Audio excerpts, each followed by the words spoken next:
And now it's Geico's Motorcycle Rules of the Road. Avoid biking in the rain and never touch another person's bike. Hey guys, look at these bikes. So shiny. Whoops.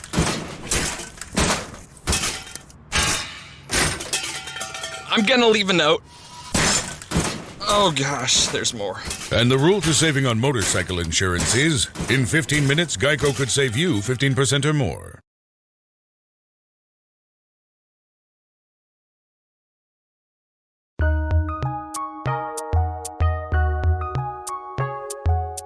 Welcome to the Fantasy NBA Today podcast.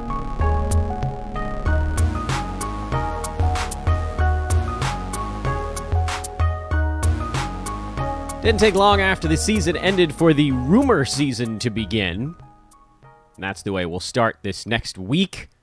Our next chunk of 50 of off-season episodes here on Fantasy NBA Today.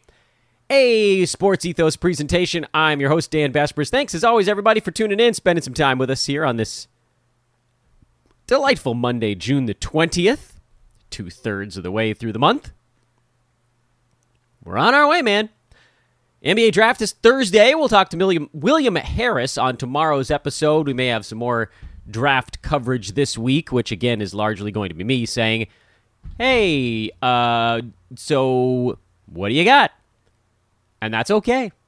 That's okay. I've gotten this far, and this is a dumb argument to make for anything, but I've gotten this far without really paying hyper close attention to rookies because there's kind of a formula for it. But it's also important to get a little bit of a head start on that stuff. So we'll do a little of that this week as well. Today we're going to break down a team. It's the Dallas Mavericks. I mentioned that on Friday's show. We'll hit Dallas today. They made a trade last week, so that certainly gussies up the interest there a little. And then we've got a few more teams next week after the draft is over. Free agency starts shortly after that. Summer League is the middle of July. That schedule actually came out today. Along with this Shams report, it was on a podcast, I think, this morning, mentioned a couple of them, actually, that the Wolves are looking to try to get some sort of other veteran big man to pair with Cat, someone that can take a little bit of the center burden off of Towns. And the bigger rumor is that the Nets and Kyrie Irving are at a bit of an impasse right now. We don't really know what this is going to come to. Certainly the easiest result is Kyrie staying put. And, you know, he soured a lot of teams by the way he's handled off-court stuff the last few seasons. And, you know, Kyrie's such a difficult and polarizing player to talk about on a podcast because it's not like you can explain yourself as you're going through it. But I'll just say this. A few years ago, we really tried hard to give Kyrie the benefit of the doubt when he was just sort of like randomly missing ball games, and then we found out that he was like at his sister's birthday party and then needed to re-quarantine or something, and he said it was about social reforms, but at the same time, it's like, no, it seems like it was just about a birthday party, and then there's the whole vaccine stuff, and so the list goes on and on and on, and at the end of it all, it's kind of like, okay, like, we get it, you're just going to be a little bit of a headache to whatever team you're on. Something's always going to be a thing. You can pick a big thing, you can pick a little thing, there's going to be a thing. But that's not going to stop some teams that need to take a swing.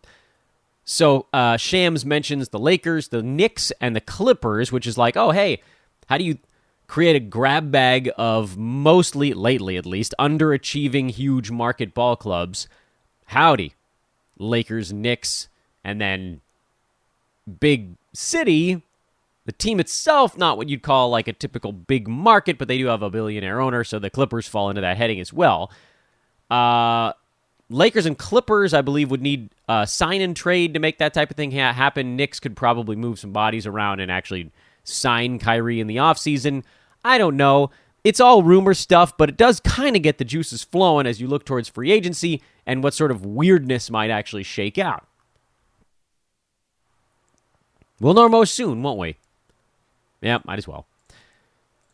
But let's dive into the Mavericks. First of all, by the way, I'm Dan Vespris, at Dan Vespris on Twitter. Thank you, as always, for tuning in. We continue to be on a really cool pace, actually, here on the podcast. I don't know how this is still happening, but I'm not going to argue with it. And we're on pace to have more downloads in June than we had in May, which is again strange because off season and so forth, and still way more than the off season last year. So much appreciated, those of you that subscribe and tune in, even when basketball's not at all at the forefront. The Mavericks were a team that you could easily write off as a one-man gang, but there is more to the story than that. They also had a huge midseason trade where they unloaded Kristaps Porzingis, who was the part of a two-man gang on Dallas, and brought in Spencer Dinwiddie, was the main guy in that one. Davis Bertans also came over. The goal here for Dallas, seemingly in that trade, was not so much to that they were like targeting Dinwiddie, who's been fine, but he's not a massive difference maker the way that like Jalen Brunson was really, really good for Dallas, and Dinwiddie had his moments. So I don't want to take anything away from him, but he wasn't the reason that they were as good as they were. That was a trade made because Porzingis has one giant long-term contract, and the combination of Dinwiddie and Bertans was two large but not gigantic long-term contracts. And so presumably for Dallas, maybe they'll be able to move off of one of those somewhere along the way. Dinwiddie's owed $20 million this coming season, $21 the year after that. Moving him this year is going to be really tough. Moving him the following year would be actually pretty easy. Davis Bertans, a harder contract to move. He's owed $16, $17, and then he has a player option for $16 million again, all the way down the line in 2024. And he didn't look very good this year, which again makes that an even harder deal to move. Dwight Powell's on an expiring deal this coming season, as is Maxi Kleber. They moved. Who were all the pieces in the Christian Wood trade? I guess we can talk about who's coming in before we talk about who's going out. But the point of all of that is that Dallas is pretty jammed in for this coming season, especially with Luka's extension kicking in, where his contract goes from $10 million up to $37 million. The General Insurance presents Shower Ballads by Shaq. And I'm gonna keep on loving you, 'cause it's the only thing I wanna do. Turns out, everyone does sound better in the shower. And it turns out, The General is a quality insurance company that's been saving people money for nearly 60 years. I just wanna keep on loving you. For a great low rate and nearly 60 years of quality coverage, make the right call and go with The General. The General Auto Insurance Services, Inc., an insurance agency, Nashville, Tennessee. Some restrictions apply.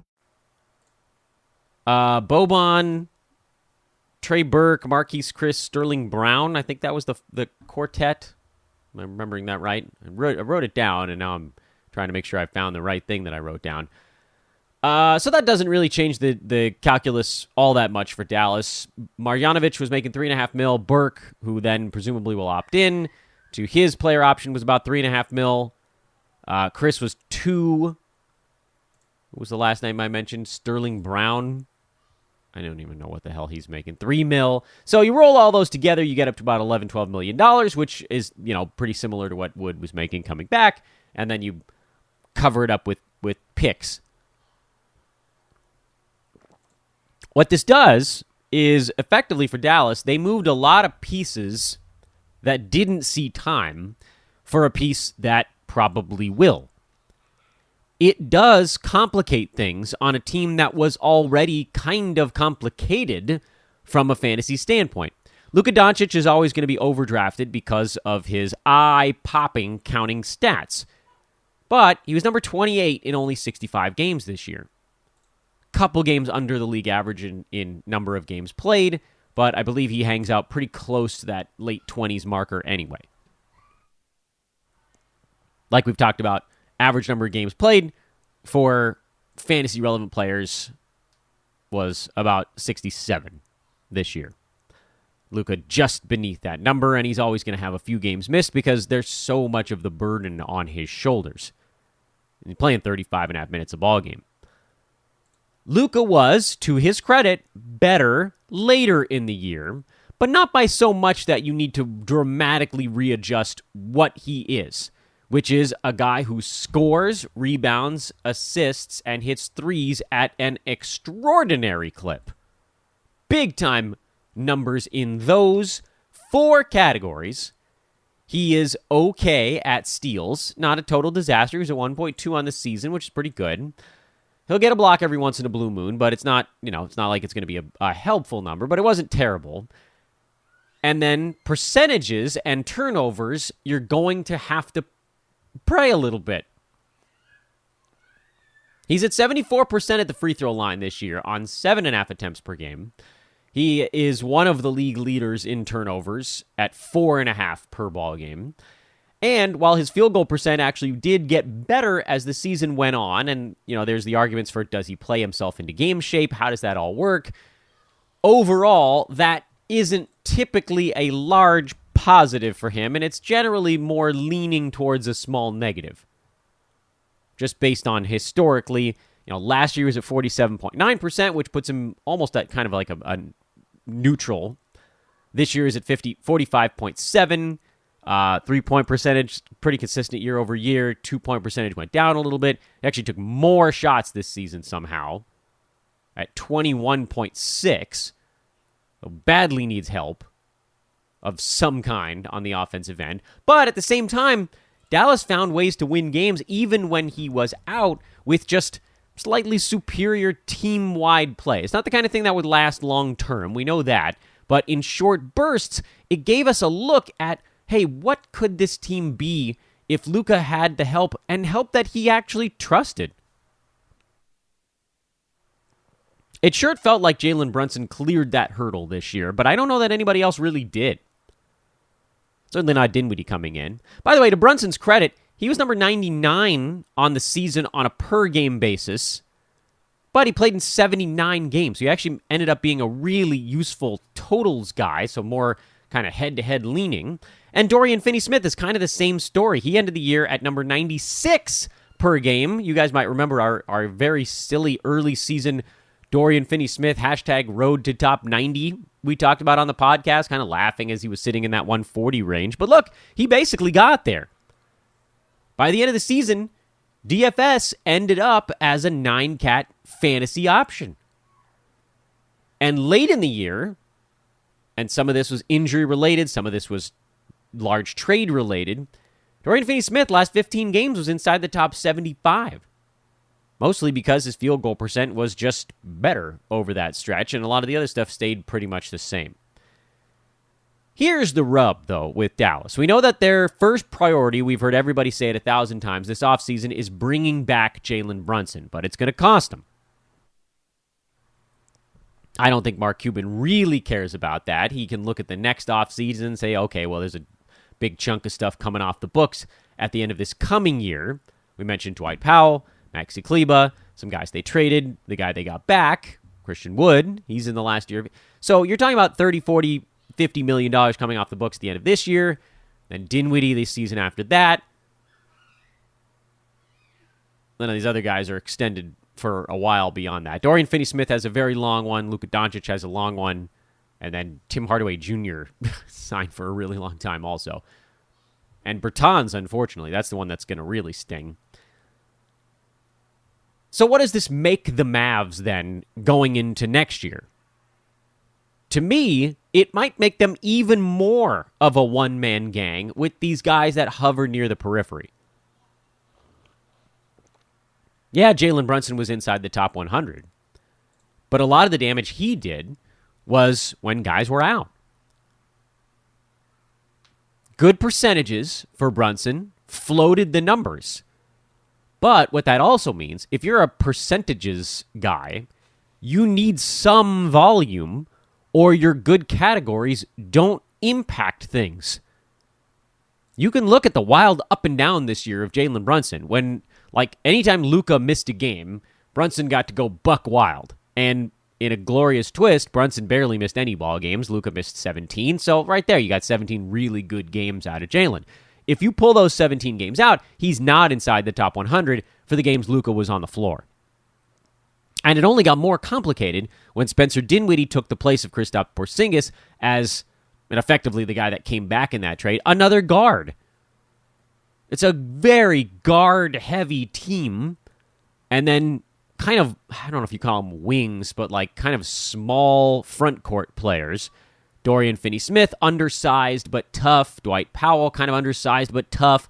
Kleba, more stretch in his offensive game. Yeah, I mean, he and Dwight Powell are tall enough, but they're not what you'd call traditional big men.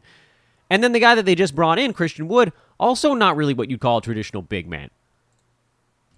He's probably longer than the guys that they already had in town. Like, we know enough about Christian Wood to know that he's more of a rim. Well, Dwight Powell's a rim runner too. Wood, 6'10", 220-pounder, something like that.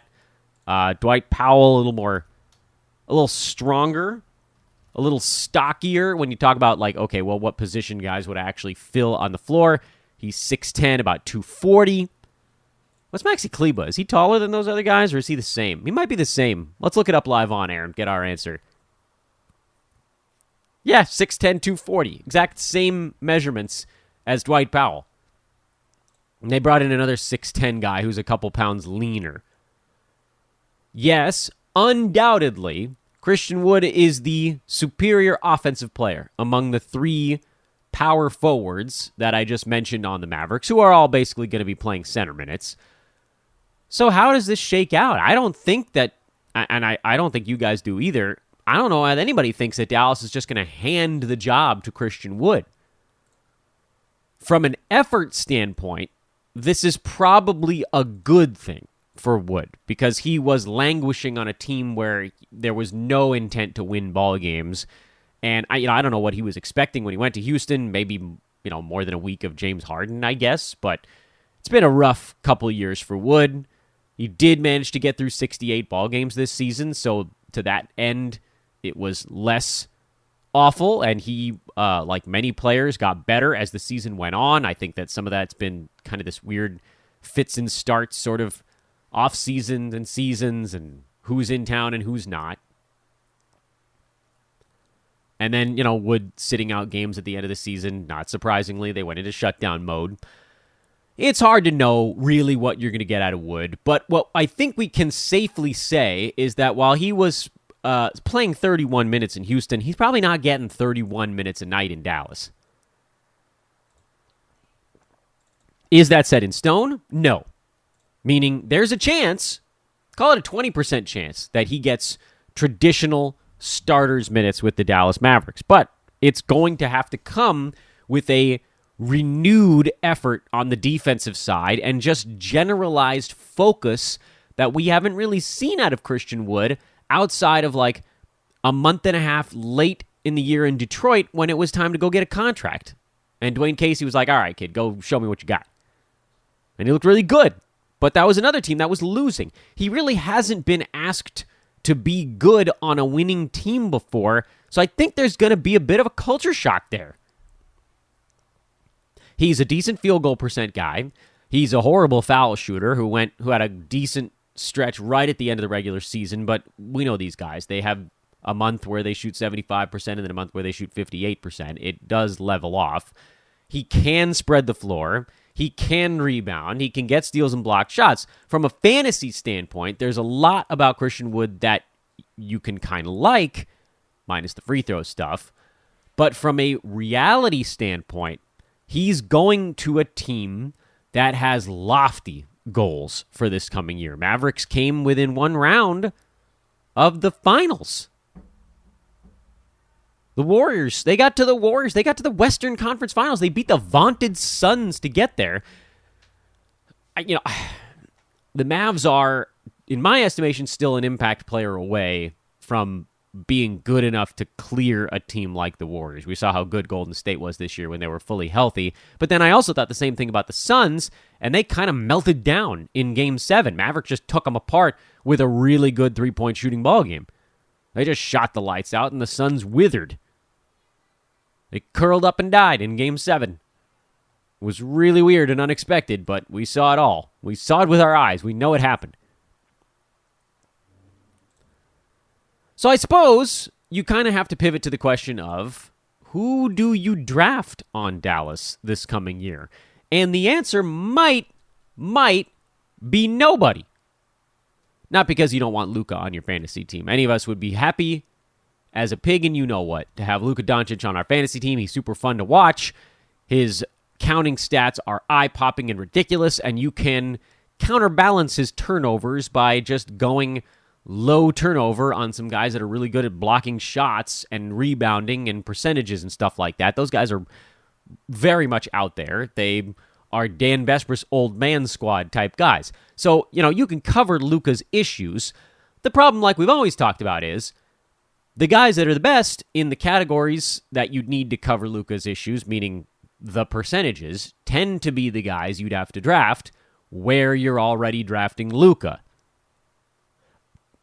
This is the Giannis conundrum, and he was much better because at least Giannis is a huge positive impact field goal percent guy. You only have to cover the one main issue with him.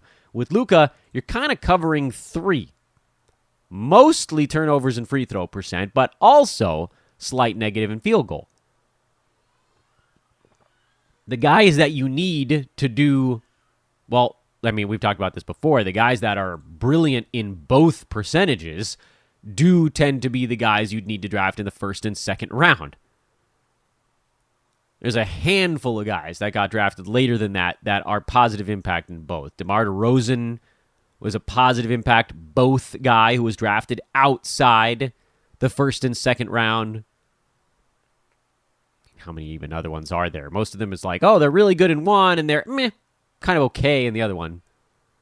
Like who was a guy who's great in one and then, just fine in the other of the two. I'm not even sure those guys are all that prevalent. JV, really good in field goal percent and just a little bit positive in free throw percent. Like that's useful. But again, those types of guys, they can't cover all that you'd need them to. It's a great pairing with Luka, but the guy that you'd want is someone like Kevin Durant. You'd have to take him in the first round. Very good in both percentages. Cat, good in both percentages. Those are the guys you'd want to pair with Luka. They also cover him in blocks, nicely enough. Cat in particular. Slightly more than KD in that one. So that's the conundrum on Luka Doncic. Even though he was a mid-third rounder this year, he's not going to get drafted in the mid-third round. He's going to get drafted in the first round again. Because in 8-category leagues, he's not a mid-third rounder. It's not close. He jumps up to a guy who ended up on the turn. He was 13th in 8-cat leagues. And in points leagues, or leagues that don't regard field goal and free throw percent, 6-category leagues effectively, he was number 3. He's number 3 in the NBA if you wipe out his 3 not strong categories. And I'm leaving blocks in there because he was fine. He's only a tiny bit sub-average there. And actually, for a point guard, he was probably better than average. But if you wipe out field goal, free throw, and turnover, that's where he's getting drafted. Top 3 has been for years and hasn't come close to fulfilling that potential because it's very hard to when you have 3 categories weighing you down, even if you are hyper elite in 3 or 4 others. It's just too much to counterweight. So I'd love to have Luka Doncic on my fantasy team, but I'm not taking him until mid-end of second round, and he'll go earlier than that. So effectively, what does that mean? We can split hairs and earn my longtime nickname pedantic by saying, adjusts his bifocals. It's not so much that we're not going to draft Luka. It's that we're not going to draft him until he's late enough. Okay, that's accurate, but effectively, it actually just means we're not drafting Luka. What does it mean? What does the sentence mean when you say, this guy will in no circumstances fall far enough for me to take him? It means you're not drafting him. You can try to be nice about it, but that's just the way it is. And then as far as the rest of these guys go, you're not drafting Jalen Brunson because we saw he was outside the top 100 when everybody on the team was healthy around him. And that's cool. I like the durability element of it. And by the way, I'm assuming that the Mavs bring him back. If he ends up somewhere else where he's going to have a larger role than 13 shots a game, then hell yeah, you can go ahead and you can draft him. But if he's with the Mavs and when everybody's healthy, he's getting a dozen shots, that's not enough. And Tim Hardaway Jr., will he be back at the start of next year? That's just another mouth to feed. We know Dallas really doesn't guarantee anyone true starters minutes unless they're playing their tails off. Revolving door, so on and so forth. Dorian Finney-Smith, he needs guys to be out, and instead more people are coming in. It's a mess. If you're just looking at it strictly from who outperforms their ADP, Dorian Finney-Smith will probably outperform his ADP because he's probably not going to get drafted, which means his ADP is just going to be in that big chunk of guys listed at like 140, which kind of means nothing. It means like sometimes they get drafted at the end of drafts and sometimes they just don't get drafted at all. But he'll probably be better than that. He'll probably be like 115 to 125 range, but I don't really need that on my Games Cap Roto. I want guys, I'm aiming for top 80, 85 or above. Jalen Brunson, he'll probably go a bit earlier, which rightfully so. He'll have a more guaranteed role. Dinwiddie's not going to do enough. Hardaway's not going to do enough. The only other guy you'd look at and say, okay, well, I at least want to know where he's going to get drafted is Christian Wood, because there is that, you'd have to, we need like a poker terminology here, but I didn't play all that much. So we'll use a betting term. He kind of needs to backdoor it. Like, there needs to be a lot of doubt that he can get to 27, 28 minutes a ball game. And there needs to be a lot of doubt that he can play at a high level and play team defense and stay focused and be a good teammate all season long. And that doubt needs to create enough sag, I was trying to think of the right word for it, in his ADP to pull it down near the edge of the top 100. What are the odds that someone with the buzz of a Christian Wood for so long gets drafted late in the 8th round? What are the odds of that? I'll call it non-zero. It's not like when I say, what are the odds Luka Doncic gets drafted in the late 2nd, early 3rd? That's 0. He's going to go earlier than that. 100% chance he goes earlier than that. With Christian Wood, I say, well, what are the odds he gets drafted near 95 or later? I don't know, maybe 10, 15%. It could happen.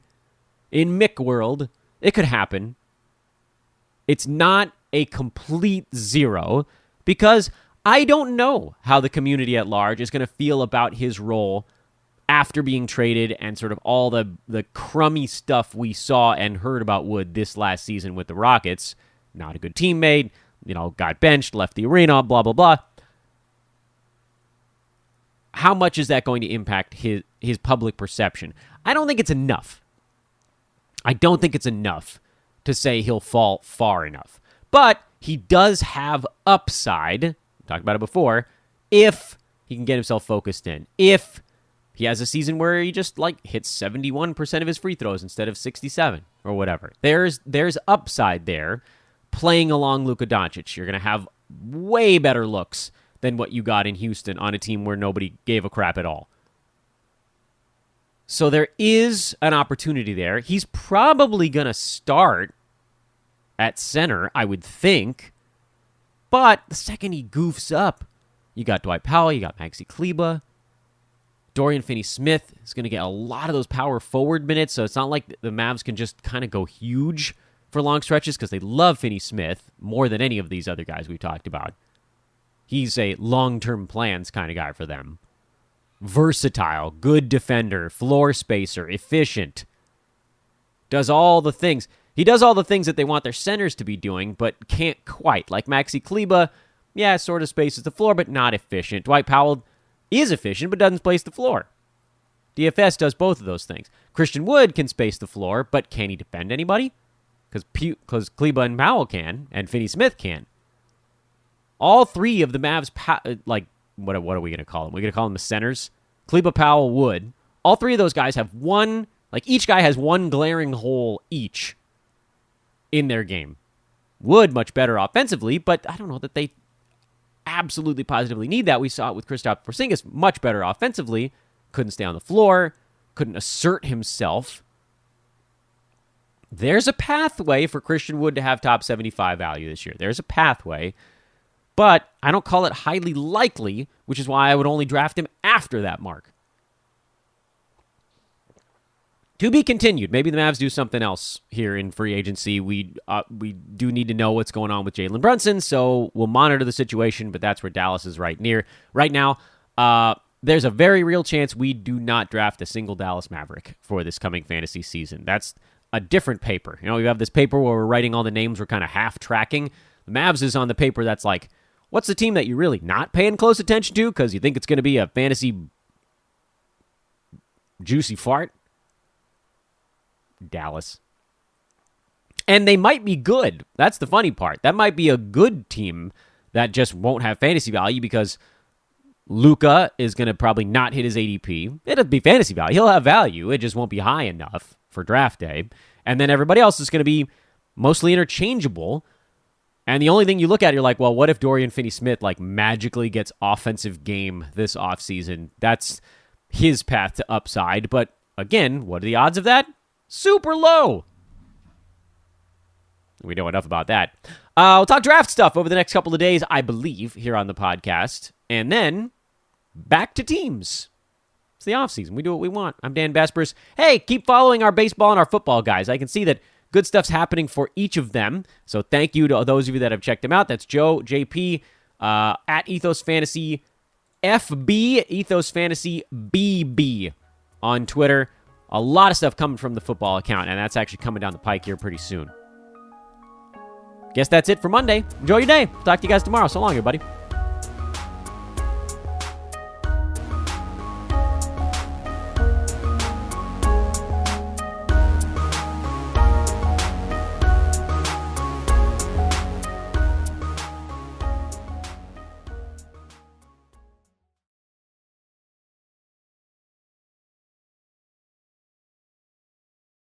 Finding the right person for the job isn't easy. Just ask someone who hired a karate teacher to trim their hedges. Hey-ya! Man, these shrubs are not made of plywood. Don't worry, another few chops should do it. Yeah! Nope! Yeah! Dang! But if you've got an insurance question, you can always count on your local Geico agent. They can bundle your policies, which could save you hundreds. Oh, this treehouse looks like particle board. Yeah! There we go. I'm starting to doubt myself. For expert help with all your insurance needs, visit geico.com/local today.